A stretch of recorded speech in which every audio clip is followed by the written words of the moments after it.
Transmedia storytelling can be described as the use of multiple media, such as comics, YouTube, blogs, Twitter, ebooks, and apps, to tell one or multiple stories within the same story world. I thought, what better example than the hit Adult Swim series Rick and Morty? If you couldn't tell, I'm a fan, obviously. And the cartoon is basically about the two protagonists, Rick, an alcoholic scientist, and his grandson, Morty, as they go through crazy adventures in different dimensions in the multiverse, which is infinite universes. This naturally works perfectly with the idea of transmedia storytelling.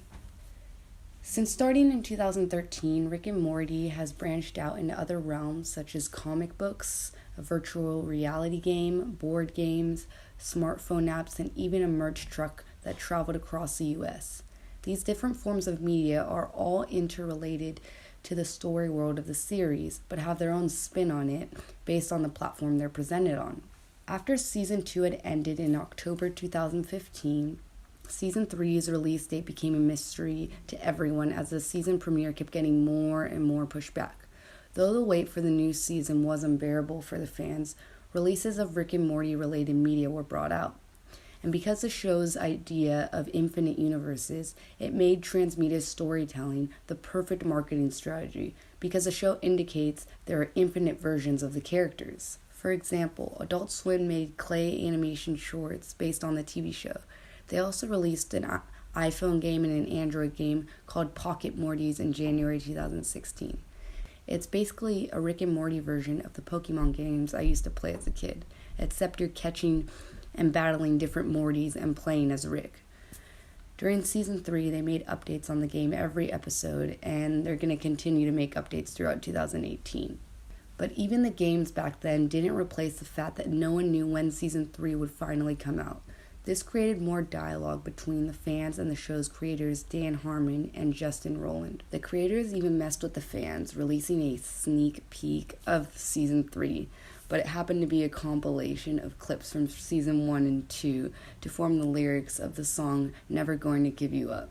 They do a great job with participatory culture, what Jenkins describes as a contrast with older notions of passive media spectatorship. Rather than talking about media producers and consumers as occupying separate roles, we might now see them as participants who interact with each other according to a new set of rules that none of us fully understands.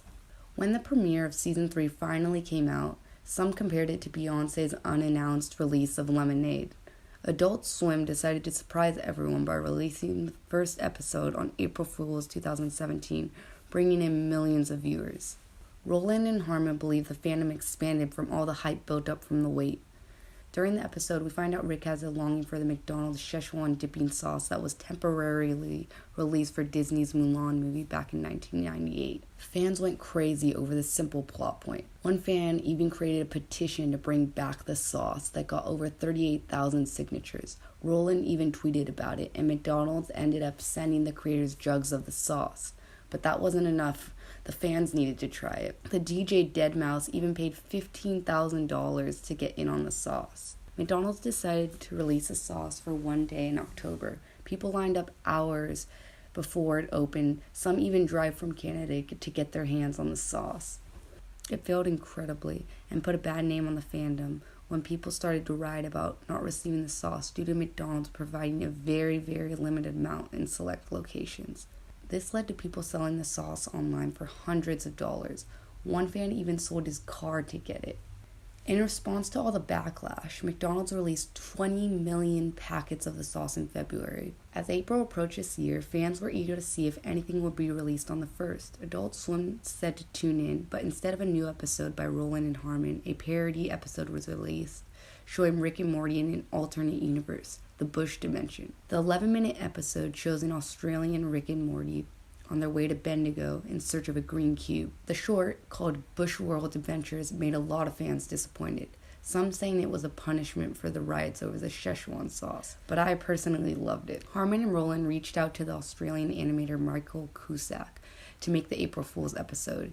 Media Convergence involves remixing content, and Jenkins stated that transmedia storytelling works best when the same artist shapes the story across the media involved.